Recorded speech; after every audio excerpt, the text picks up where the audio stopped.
आज पवित्र रक्षाबंधन उत्सव एवं गम्हा पूर्णिमा पर्व मध्य यही शुभ अवसर रे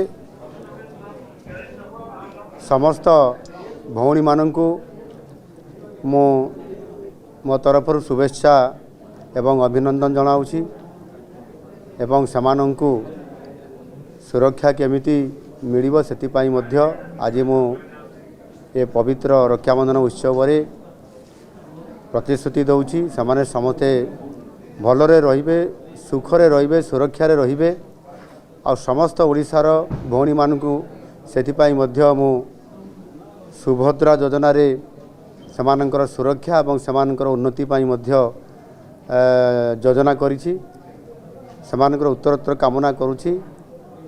ओडिशा रे जो परिवर्तन होइछि ए परिवर्तन रे समस्त भौणी माने सुरक्षा रहिबा सहित मोर ओडिशावासी समस्ते सुखरे रहंतु एवं सुरक्षा रे रहंतु भले रहंतु ये शुभेच्छा कामना करूछि। महाप्रभु जगन्नाथଙ୍କ निकटरे प्रार्थना करूछि ओडिशार सर्वमंगल हो एवं समस्ते भलरे सुखरे रहंतु एवं विशेष करिकि समस्त मोर सुभद्रा भौणी माने भलरे रहंतु।